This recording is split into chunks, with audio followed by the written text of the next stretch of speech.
အားလုံးပဲမင်္ဂလာပါခင်ဗျာကျွန်တော် Telegram blog ကနေပြောပြနေကြလိုက်ပါတယ်ဒီနေ့မှာတော့ကျွန်တော် share လုပ်ပေးသွားမယ့်အကြောင်းလေးကတော့ကျွန်တော်တို့ဒီ game source ပတ်စံရချင်တဲ့သူတွေအတွက်ကျွန်တော်ဒီတကယ်ရတဲ့ game တွေပေါ့နော်တကယ်ရတဲ့ game တွေကိုကျွန်တော်တစ်ခုပြီးတစ်ခုကျွန်တော်ပြောပြပေးခဲ့ပါတယ်ဒီနေ့မှာလည်းကျွန်တော်ဒီ game ရထုတ်ထားတဲ့ game လေးပေါ့နော် game လေးကို sort ပြီးတော့ကျွန်တော်တို့ဘယ်လိုမျိုး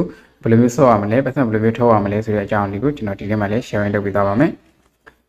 အဲဒီ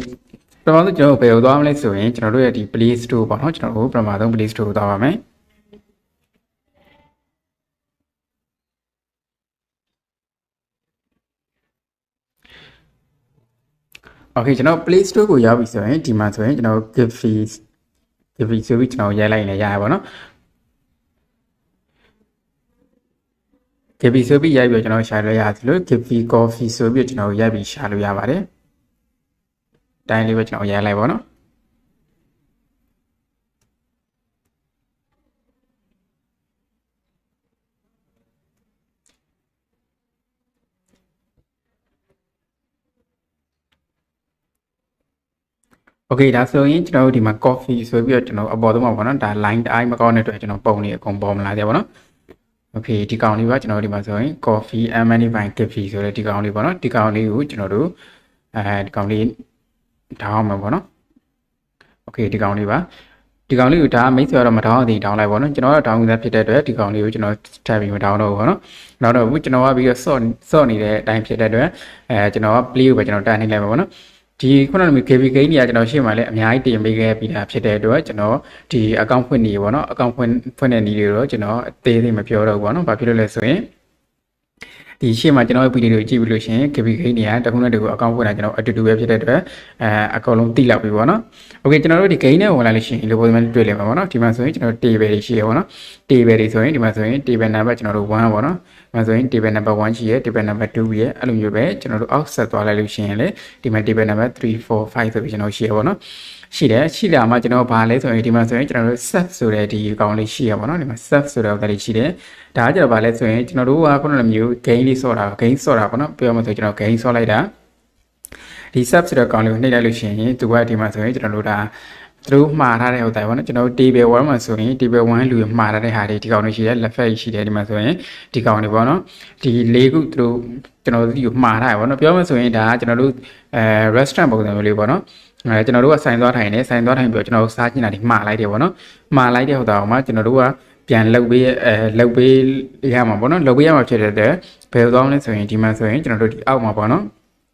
မီနူးဆိုရလေရှိရပါတော့ကျွန်တော်အဲ့မီနူးဆိုရလေးကိုကျွန်တော်နှိပ်ပေးမယ်ဒီဘက်မှာကျတော့ order ပေါ့နော် order ကကျတော့ခုနကမျိုးကျွန်တော်တို့စားကျင်တဲ့အစားအစာတွေမှားလိုက်တဲ့နေရာပေါ့နော်အဲ့တော့ဒီဘက်မှာမီနူးပေါ့နော်မီနူးကကျတော့ကျွန်တော်တို့ဒီမှာဆိုရင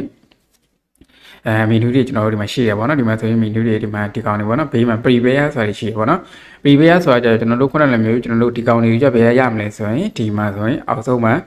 ingredient ဆိုပြီးကျွန်တော်ရှိရပါတော့ဒီမှာဆိုရင်ပါဝင်ပစ္စည်းတွေပေါ့နော်ပါဝင်ပစ္စည်းတွေကကျတော့ဒီမှာဆိုရင်သူကကျွန်တော်တို့ကလာပြီးစုရုံပဲပေါ့နော်ဒီမှာ collect ဆိုလေးကျွန်တော်ရှိရပါတော့ collect ဆိုလေးရှိတယ်ကျွန်တော်တို့ကအဲ့ကောင်လေးကိုနှိပ်နေပြီးတော့ကျွန်တော်တို့ကဖြစ်ပါတယ်အဲ့ဒီကျွန်တော်တို့ကစုပေးရမှာပေါ့နော်ဒီခုနကမျိုး ingredient ပါဝင်ပစ္စည်းတွေကိုဒီလိုမျိုးလေးဒီကျွန်တော်တို့က collect လုပ်ပြီးကျွန်တော်စုပေးရမယ်စုပြီးရလာတဲ့ဟာတွေကကျတော့ကျွန်တော်တို့ခုနကျွန်တော်ဟိုဘက်မှာ order မှာတဲ့ဟုတ်တယ်ရှိရပါတော့ order မှာတဲ့ဟုတ်တယ်ကိုကျွန်တော်တို့ကသွားပြီးတော့ပေးရမယ်โอเคဒီမှာဆိုရင်ကျွန်တော်တို့ call ပေါ့နော်ဒီမှာ call လေးကျွန်တော်နှိပ်နေပြီးတော့ခုနကမျိုးယူလို့ရတယ်โอเคဒီမှာ collect ရှိရပါတော့ကျွန်တော်ဒီ collect တွေနှိပ်ပြီးတော့ကျွန်တော်တို့ယူလို့ရတယ်ဒါဆိုရင်ဒီမှာသူကဒီမှာပေါ့နော် collect လုပ်တဲ့ခါမှာဘယ်လောက်ရသွားရင်မရသွားဘူးဆိုတာသိချင်ရင်ဒီမှာကျွန်တော်တို့6ဆိုတာလေးရှိရပါတော့အဲ6ဆိုရင်ဒီမှာ collect ကိုနှိပ်လိုက်လို့ရှိရင်ကျွန်တော်တို့က6ခုလုံးကျွန်တော်တို့ရသွားပြီပေါ့နော်0ပဲကျန်ခဲ့တယ်ဒီလိုမျိုးလေးပဲနော်ဒီ ingredient တွေကျွန်တော်ယူပြီးသွားလို့ရှိရင်ဒီမှာကျွန်တော်တို့ဒီမီနူးမှာပေါ့နော်မီနူးမှာဆိုရင်ကျွန်တော်တို့သွားပြီး prepare လုပ်လို့ရတယ်မီနူးကိုလည်းကျွန်တော်ဒီကောင် prepare လုပ်လိုက်ရှင်ဒါကကျွန်တော်တို့ခုနလိုချင်တယ်ပေါ့နော်โอเคဒီမှာဆိုရင်ခဏလေးကျွန်တော်ဆောင်းလိုက်အောင်ပေါ့နော်โอเคကျွန်တော်တို့ prepare နှိပ်လိုက်တဲ့ပြိုင်နဲ့ဒီအပေါ်မှာကျွန်တော်တို့လာကြလိုက်တယ်ပေါ့နော်ဒါကဘာလဲဆိုရင်ကျွန်တော်ဒီကောင်တွေက ready ပေါ့နော် ready လို့ရဆိုတဲ့အကြောင်းကိုကျွန်တော်ပြောတယ် ready ဖြစ်သွားပြီဆိုရင်ကျွန်တော်ဒီဘက်မှာ order ရှိရပေါ့နော် order ကိုကျွန်တော်ပြန်ကြည့်လိုက်မယ်ဆိုရင် ကျွန်တော်တို့ order တစ်ခုမှဆိုရင်ဒီကောင်နေဒီ table 3မှာဆိုရင် table 3မှာတဲ့3ခုလုံးပြည့်မှာကျွန်တော်ဒီ sub ဆိုတာလေးကျွန်တော်နှိပ်လို့ရမှာပေါ့နော် sub ဆိုတာလေးကိုကျွန်တော်နှိပ်လိုက်လို့ရှိရင်ဒီ share table ဆိုတဲ့ဥစ္စာလေးမှာဒီမှာဆိုရင်ဒီကောင်လေးပေါ့နော် sub ဆိုတဲ့ဥစ္စာလေးမှာကျွန်တော်တို့ကဒီပေးလိုက်လို့ရှိရင်ခုနလိုမျိုးသူတို့ဒီကိုကျွန်တော်တို့ကသူတို့မှာတဲ့ထားလေးတွေပေးလိုက်တာပေါ့နော်ပေးပြီးသွားလို့ရှိရင်သူတို့တင်လည်းကျွန်တော် coin ပြန်ရမှာပေါ့နော်အဲ့လိုမျိုးရှိတယ်โอเคဒါကတော့ဒီ KB လေးပေါ့ KB coffee ကိုကျွန်တော်ဘယ်လိုမျိုးဆော့အောင်လဲဆိုတဲ့အကြောင်းလေးပေါ့နော်โอเคဒါဆိုရင်ကျွန်တော်ပတ်စံကြဘယ်လိုထုတ်မလဲပေါ့နော်ပတ်စံဘယ်လိုထုတ်မလဲဆိုရင်ကျွန်တော်ဒီအပေါ်ဒီအောက်မှာပေါ့နော်ကျွန်တော်ဒီမှာ exchange ဆိုလေးရှိတယ်ဒီအပေါ်မှာကျတော့ okay sorry ဒီအပေါ်မှာကျတော့ကျွန်တော်တို့ဒီမှာဆိုရင် coin ပေါ့နော်ဒီဘက်က coin ဒီဘက်ကဒေါ်လာပေါ့နော်သူက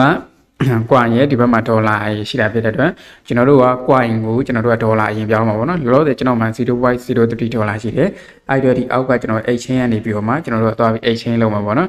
exchange လုပ်မှာဆိုရင်ဒီနေရာကျွန်တော်တို့ window လုပ်တဲ့နေရာပေါ့နော်ပတ်စံထုတ်တဲ့နေရာဒီဘက်မှာဒီမှာ convert ဆိုလေးရှိရပေါ့နော်ကျွန်တော်တို့က convert ဆိုလေးနှိပ်ပေးမယ်နှိပ်ပေးပြီးတော့လို့ရှိရင်ကျွန်တော်တို့ကဒီမှာသူက119 coin ကို 0.01 ဒေါ်လာပေါ့နော်0.01 ဒေါ်လာကျွန်တော်ကအခုလောလောဆယ်ဒီမှာဆိုရင် coin 1163ရှိရပေါ့နော်1163ရှိတယ်အဲဆိုရင်ကျွန်တော်လဲလိုက်မှဆိုရင်ဘယ်လောက်ရမလဲဆိုရင်ဒီမှာဆိုရင်ကျွန်တော်0.09 ဒေါ်လာရမယ်0.09 ဒေါ်လာရမယ်လက်ရှိကျွန်တော်မှရှိတာ0.3ဆိုရင်ကျွန်တော်0.12 ဒေါ်လာပေါ့နော်โอเคကျွန်တော်တို့ဒါဆိုရင်ဒီမှာ convert ဆိုလေးကျွန်တော်အောက်ကဒီ convert ဆိုလေးပေါ့နော် convert ဆိုတာလေးကိုနှိပ်ပြီးတော့ကျွန်တော်တို့ချိန်လိုက်ပါမယ် okay ဒါဆိုရင်ဒီမှာဆိုရင် US fully converted 0.09 USD ပေါ့နော်ဒါဆိုရင်ခုနက0.03ပဲရှိတဲ့ကောင်ကကျွန်တော်အခုဆိုရင်0.012ဖြစ်သွားပြီပေါ့နော် okay အဲ့ဆိုရင်ကျွန်တော်ထုတ်ဖို့အတွက်ဆိုရင်ဒီ share window ဆိုတာလေးကျွန်တော်ပြန်နှိပ်မှာပေါ့နော်နှိပ်ပြီးတော့လို့ရှိရင်သူကကျွန်တော် coin base နဲ့ပဲထုတ်ပါတော့ coin base ရပို့ပြီးတော့စိတ်ရှာရပေါ့နော်အဲ့ဆိုဒီမှာဆိုရင်ကျွန်တော် coin base ဆိုလိုက်ရှိတယ် coin base ကျတော့ဘယ်လောက်မှထုတ်လို့ရမလဲဆိုရင် 0.019 ဒေါ်လာဆိုရင်ကျွန်တော်စထုတ်လို့ရပြီလက်ရှိကျွန်တော်ဒီမှာချိတာကကျတော့ 0.012 ပဲရှိတယ်ဖြစ်တဲ့အတွက်ကျွန်တော်ထုတ်လို့မရသေးဘူးပေါ့နော်